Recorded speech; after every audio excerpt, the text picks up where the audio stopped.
Right now, there is a single line of text in an undated leaked U.S. State Department memo that is, frankly, threatening to just rip the global economy in half. Yeah, it's wild. You have this massive multi-billion-dollar borrowing binge from Silicon Valley on one side, right? Yeah. And then on the exact same board, you have this frantic, heavily guarded scramble for critical minerals under the dirt in Central Asia. Which seem totally disconnected, but welcome to the deep dive, because our mission today is to show you exactly how those two things are the same story. They absolutely are. It's the collision of virtual ambition and, well, just brutal physical geography. Exactly. So today we're tearing down the firewall between geopolitics and macroeconomics. We're looking at the war for artificial intelligence dominance. And specifically, how this race to build foundation models is totally rewiring the global map for critical minerals. Yeah, and how that exact same race is triggering what we call a capital scarcity dynamic. I mean, it's shaking global bond markets and sending real yields to decade highs. The material we're pulling from today is really a rare intersection of data. Oh, it's fascinating. Right. We're crossing heavy-hitting financial market reporting, like LSEG data straight from the trading floors, with these exclusive insights from those leaked U.S. diplomatic drafts. It's a goldmine of info. But before we pull all this apart, we really need to establish some ground rules for how we're looking at this. Oh, sure. The geopolitical realities we're dissecting involve some really aggressive policy maneuvers by global powers. Right. Specifically, the U.S. under President Donald Trump and China under President Xi Jinping. And when looking at this escalating tech rivalry, our framework here is purely analytical. Exactly. We are looking at the mechanics of statecraft, capital allocation, and supply chain logistics. Right. So we just want to be clear to you, the listener, that we are not taking any political sides here. None at all. We're just here to impartially report the diplomatic actions and the macroeconomic fallout exactly as the data and the leaked documents lay them out. We're just reading the board, not playing the game. I love that. And honestly, it is the only way to clearly see the sheer scale of the disruption. Yeah, if you approach this looking for a hero and a villain, you are going to completely miss the systemic shockwaves that are altering how global capital operates. So let's jump straight into this new geopolitical architecture. We really can't talk about how the AI boom is being financed until we understand the new borders being drawn to control it. Right, because the era of globalization in the tech sector, it's just over. Like the idea that you can build a chip in Taiwan, assemble it in Shenzhen, code the software in California, and then sell it in London. Completely over. Done. We have entered the era of bloc diplomacy. Bloc diplomacy, let's unpack that. Well, the leaked drafts and recent diplomatic declarations, they show a really rapid balkanization of the global tech stack. Meaning the US and China are actively constructing mutually exclusive technology ecosystems. Exactly. So let's break down the frameworks, maybe starting with Washington's play. Yeah, let's do that. It's called Pax Silica, and they launched it last year. And I mean, just the nomenclature alone is aggressive. Pax Silica. Right. A silicon piece. It echoes Pax Romana or Pax Americana, so it implies a global order enforced by technological supremacy. And the structural ambition of Pax Silica is really what makes it so formidable. It's not just a trade agreement, is it? No, not at all. It is an end-to-end containment strategy. The stated goal is to secure the entire supply chain trinity, which is AI models, advanced semiconductors, and the critical minerals required to actually manufacture those chips. Right. Washington is basically attempting to build an impermeable fortress around the future of computing. And they are actively recruiting for this fortress, which is where things get tense. Yeah, they are. In June, 35 countries signed the Companion AI Opportunity Statement, which officially brings them into the fold of the Pax Silica framework. And the State Department language, it frames this as a symbolic agreement on a common purpose and a shared vision. But we know the actual carrot being dangled is access. Right, cash and access. Signatories gain entry into shared investment opportunities in AI-related infrastructure. So the implicit trade-off is sovereign alignment in exchange for technological access. You align your national tech policy with Washington, and boom, you get a seat at the table when the capital and the computing power are distributed. Which brings us directly to Beijing's counteroffensive. Right, WAICO. In July, President Xi Jinping launched the World Artificial Intelligence Cooperation Organization. And the strategic philosophy behind WAICO is the total inverse of Pax Silica. How so? Well, rather than building a closed fortress, China is actually weaponizing openness. Weaponizing openness, that is such a crucial wedge strategy. Yeah, the documents indicate that China is actively promoting its open weight technology as a direct challenge to U.S. influence. Okay, let's pull on that thread for a second. Geopolitically speaking, how does an open weight model actually function as a wedge against an allied fortress like Pax Silica? Think about the barrier to entry. Pax Silica requires you to have diplomatic alignment, adherence to U.S. security protocols, and honestly, probably a heavy financial premium. Just to access the top-tier, closed-source American models? Exactly. But by heavily pushing open-weight architectures, China changes the game. Because the core parameters and the weights of the AI are accessible, right? Like foreign developers can just download, modify, and deploy them locally. Precisely. China is offering developing nations and non-aligned states a massive shortcut. It just removes all that diplomatic friction. Beijing is essentially saying, you don't need to pass a Washington purity test to build your national AI infrastructure. Here is the foundation. Just build it yourself. It's an incredibly potent strategy, especially for the global south. But Washington is fully aware of the threat, which is what brings us to the ultimatum detailed in these leaked State Department drafts. Quite the memo. Yeah.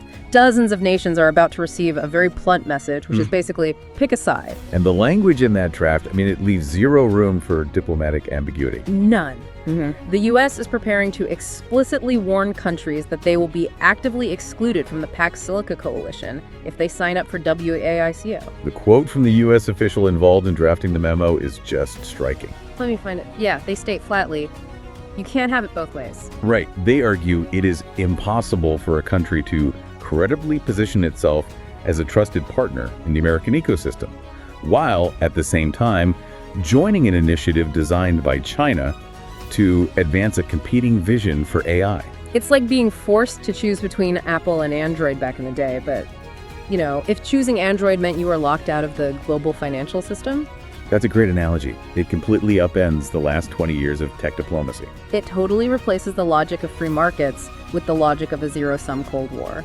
Because in previous eras, a nation could buy telecommunications equipment from Europe, software from the US, and consumer electronics from China. No problem. But now, the United States is leveraging its massive economic and technological weight to force a hard fork in the global operating system. But we should look at the immense risk embedded in that ultimatum. Oh, for sure. Because by forcing a hard fork, Washington isn't just drawing a line in the sand. They are betting that the gravity of the American tech sector is inescapable. So how does this bloc diplomacy actually, as the official claims, starve China of resources? Doesn't it just accelerate the division of the world into two hostile camps? Well, the calculus in Washington is that an open weight model is basically useless without the hardware to run it. Okay. If the U.S. can successfully quarantine the capital, the advanced silicon, and the allied engineering talent within Pax Silica, they believe WAICO will ultimately just wither on the vine. Because it'll be starved of the compute and the innovation velocity it needs to stay at the frontier? Exactly. They're using bloc diplomacy to build a literal technological embargo. But that strategy relies on a really massive assumption, right? That the U.S. and its allies actually control all the physical components required to maintain that embargo. And that brings us crashing right down into the dirt. Yep, moving from diplomatic ultimatums to the actual physical prize these blocs are fighting over. The critical minerals. Because as we said, you cannot code a foundation model without millions of GPUs. Graphics processing units, yeah. Right, and you cannot manufacture a single GPU without a highly specific, geographically constrained set of elements. Which is where the geopolitical map gets really treacherous for Washington. Because right now, China holds a near monopoly on the extraction and, crucially, the refining of the critical minerals that power this entire revolution. It's a monopoly they have a demonstrated history of weaponizing, too. Yeah, the historical context here is vital for you to understand just how high the stakes are. The documents point back to the tariff war initiated last year by U.S. President Donald Trump. Right. When those tariffs targeted Chinese exports, Beijing didn't just sit there. They retaliated by flexing their control over that critical mineral supply chain. They squeezed export quotas on essential elements. It was a very stark demonstration of leverage. It proved that a software monopoly is entirely subordinate to a physical monopoly. Without the minerals, the software doesn't run. And that realization is what triggered President Trump's aggressive push to rapidly source these minerals domestically and through strategic allies. The United States basically realized its entire technological future was sitting on a foundation controlled by its primary geopolitical rival. So the mandate became clear: break the Chinese chokehold on critical minerals at any cost. Which places a massive, massive target on the back of Kazakhstan. Oh, absolutely. In the context of this mineral scramble, Kazakhstan is the absolute center of gravity. It is the geopolitical fault line of the AI revolution. Yeah, and the U.S. was treating them like a crown jewel. In June, Washington proudly touted Kazakhstan as the very first Central Asian nation to join Pax Silica. The strategy was obvious: bring a nation with vast untapped reserves of critical minerals into the allied fortress to secure that hardware supply chain. But Kazakhstan, they understand the leverage they hold. Of course they do. They know they possess the raw materials that both superpowers view as existentially necessary. And so they made a stunning play. Get this. Kazakhstan is currently the only country on Earth known to have officially joined both the American Pax Silica framework and the Chinese WAICO initiative. They attempted to thread the needle. Which, from Astana's perspective, why choose? Right. Take the American capital and the tech access, but also maintain your really lucrative existing trade relationship with neighboring China. It is the rational move for a resource-rich nation just trying to maximize its economic output. Rational for Kazakhstan, sure, but it triggered an absolute meltdown in Washington. Oh, totally. This dual membership is the specific catalyst for the leaked diplomatic letter we've been discussing. The rhetoric in that draft directed at this situation is just scorched earth. Let me read the exact phrasing from the memo. It says, "To be part of everything is to be part of nothing. Signature of the Pax Silica Declaration is not merely a membership subscription, but a commitment." And the draft doubles down, insisting that membership cannot be held alongside membership in duplicative initiatives whose expectations conflict with their own. The implicit threat is massive. Very. But let me play devil's advocate and stop you there, because from a purely logistical standpoint, that strategy seems incredibly reckless. Well, if Washington desperately needs a closed-loop supply chain, and Kazakhstan has the literal physical dirt required to build it, issuing an ultimatum like, to be part of everything is to be part of nothing, risks Kazakhstan just saying, fine, we choose China. That's a huge risk, yeah. Aren't they practically handing Beijing the exact monopoly they are trying to prevent by alienating the very partner they need? It is an incredibly high-wire gamble. You are identifying the exact core friction between geopolitical ambition and geological reality. Right. The U.S. is betting that its allied network, which includes economic heavyweights like Japan, Australia, and South Korea, who are already in Pax Silica, by the way. Right, the big players. That this network presents a more lucrative, stable, and technologically advanced future for Kazakhstan than just deeper integration with Beijing. So they are playing a game of geopolitical chicken with the periodic table. Precisely. Washington has calculated that a compromised supply chain is actually worse than a broken one. Wow. Okay, explain that. Well, if Kazakhstan is mining minerals with American capital, but simultaneously integrating its domestic tech infrastructure with Chinese open-weight models under WAICO, the data flow and security protocols of the Pax Silica Fortress are breached. Ah, so it's a security vulnerability. Exactly.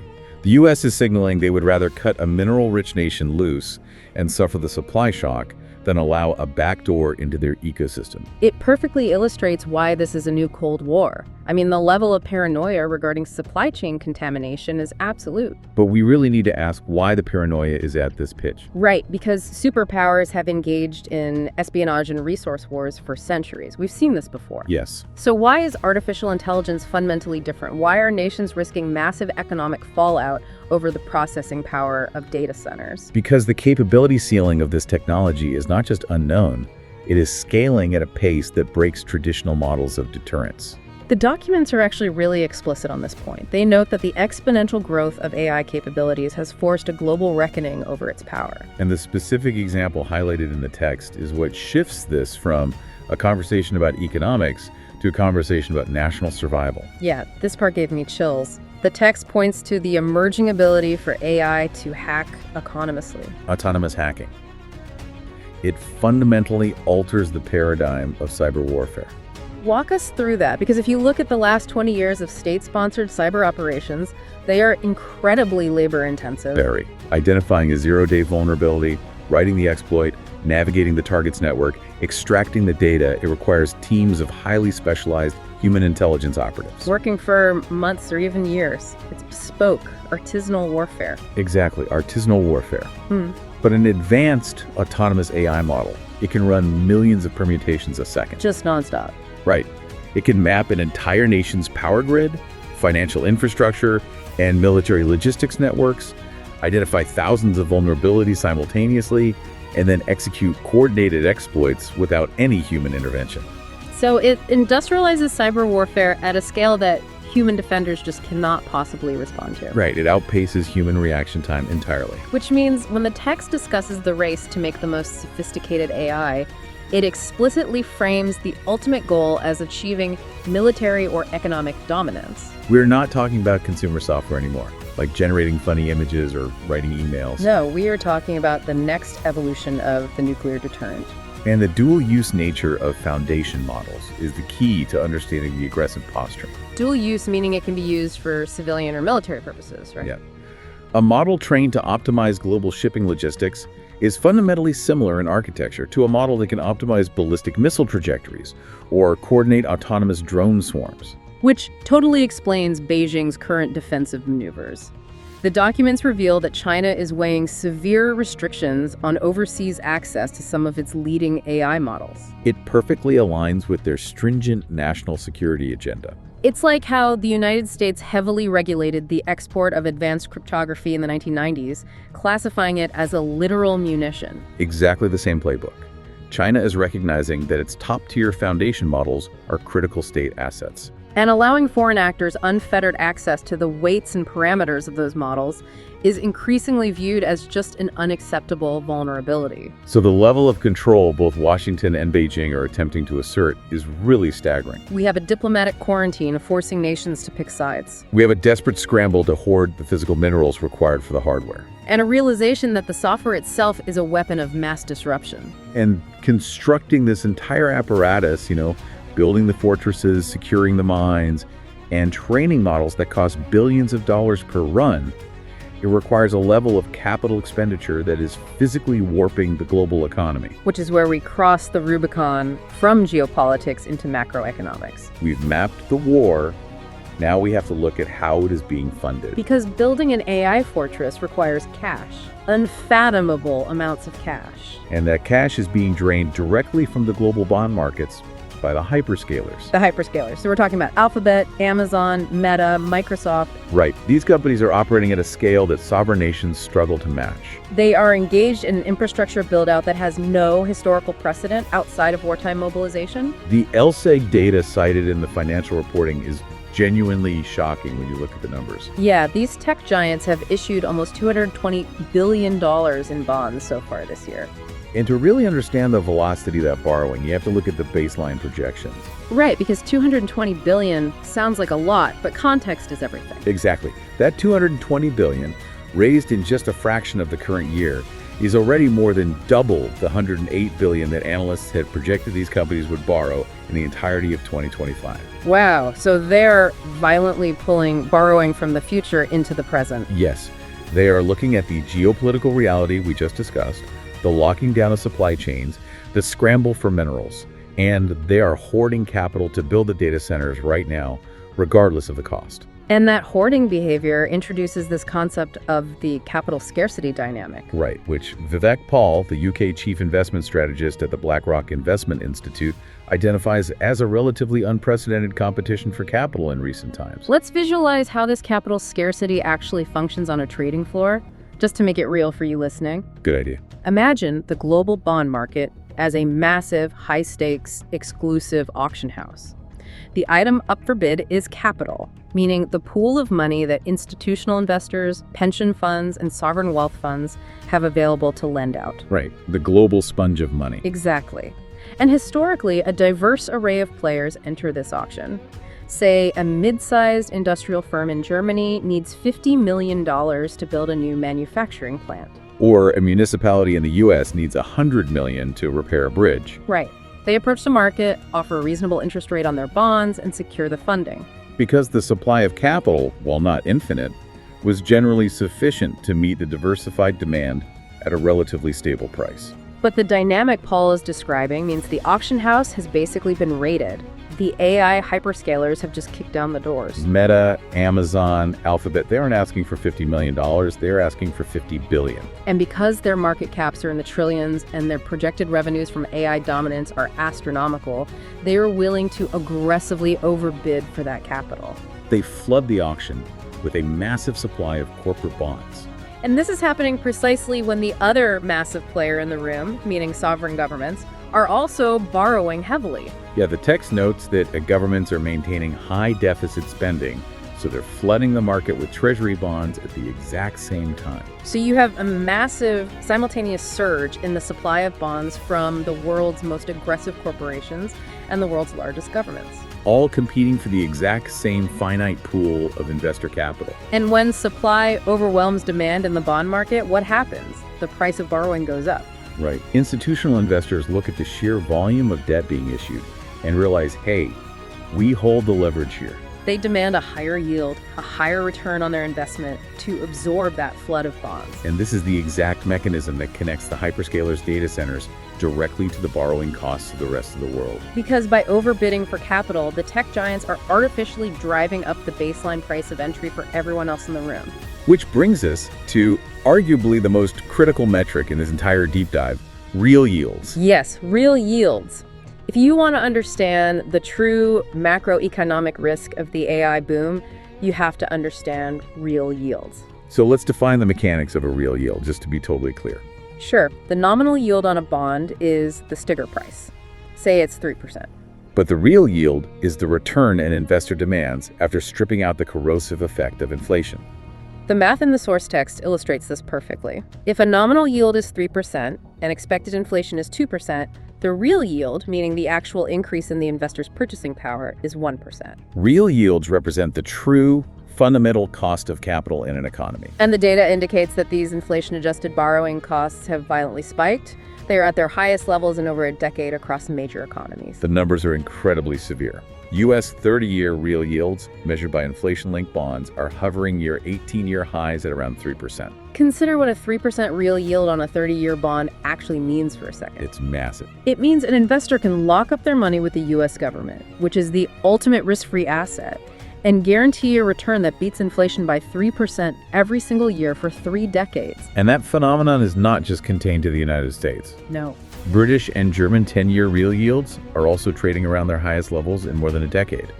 The basic cost of money has structurally shifted upward on a global scale. Now, we do have to look at the broader macroeconomic factors compounding this spike, because to be fair, it's not entirely driven by AI. Right, there are other forces at play. Max Kitson, a European rates strategist at Barclays, points to the retreat of the central banks. Which is a huge factor. For the past decade, central banks engaged in quantitative easing.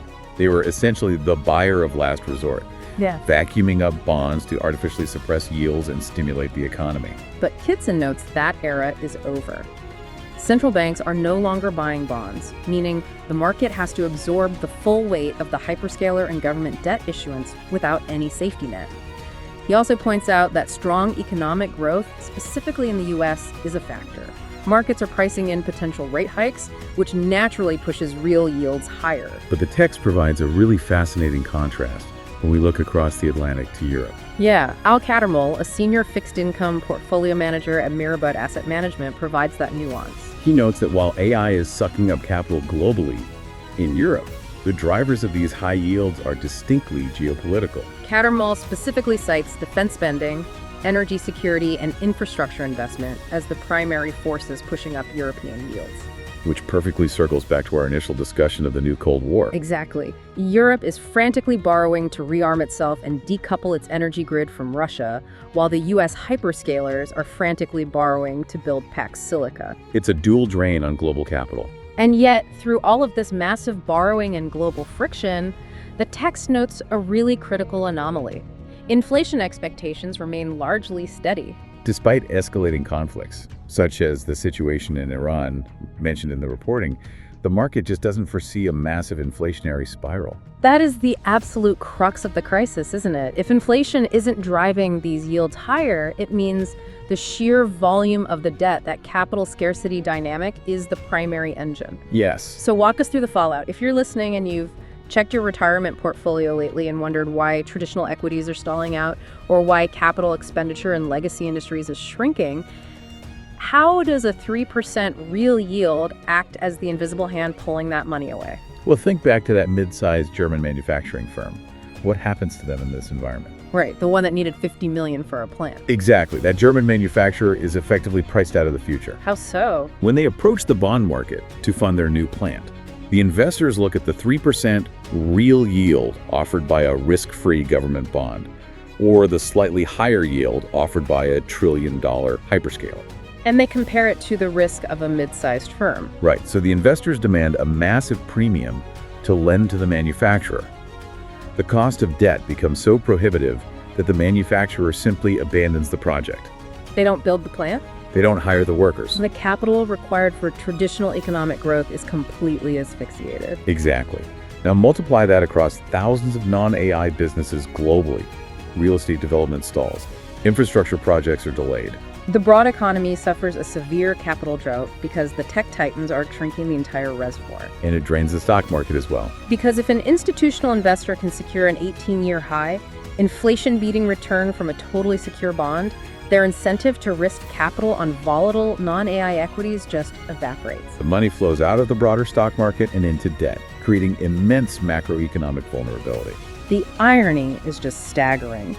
The AI revolution, which is built on this promise of infinite productivity and growth, is currently suffocating the broader economy by monopolizing its lifeblood. It is a systemic chokehold. Let's pull the lens all the way back here as we wrap up, because the scale of what the data and these leaked memos reveal is honestly breathtaking. We're looking at an unbroken chain of causality that spans the entire globe. The mechanics are clear. You can trace a direct, irrefutable line from a highly classified diplomatic threat issued over a critical mineral mine in Kazakhstan. Through the balkanized, zero-sum supply chains of Paxilica and WAICO. Straight onto the trading floors of London and New York, where the desperate borrowing to build those fortresses is sending interest rates to decade highs and starving traditional industries of capital. It is a singular, massive ecosystem of risk. The race for artificial intelligence is not occurring in an invisible, weightless cloud. It is violently reshaping the map of global alliances, it is triggering a scramble for the physical elements of the Earth, and it is fundamentally altering the global price of money. And that reality forces us to confront a highly uncomfortable question about the future of innovation itself. Yeah, I want to leave you with this thought. If the baseline cost of capital continues to skyrocket because trillion-dollar hyperscalers are hoovering up the bond markets, and simultaneously the physical supply chains of critical minerals are locked behind heavily fortified zero-sum diplomatic walls of superpowers demanding absolute sovereign loyalty. Wait, scratch the ellipsis. Demanding absolute sovereign loyalty. What happens to the challengers? Right. What happens to the proverbial garage startup? If the cost of entry into the foundation model space requires navigating a geopolitical minefield just to secure the silicon, and borrowing money at rates that only mega corporations can afford, the ecosystem becomes entirely static. We are facing a scenario where the future of artificial intelligence, which is arguably the most transformative technology in human history, becomes the exclusive, untouchable domain of state-backed megacorporations and sovereign fortresses. Are we actively financing and legislating an oligopoly that will lock out any true disruption forever? It fundamentally reframes what we are building. The cloud is not weightless. It is built on dirt, debt, and diplomatic ultimatums, and the gravitational pull of that reality is crushing everything else in its orbit. Thanks for joining us on this deep dive.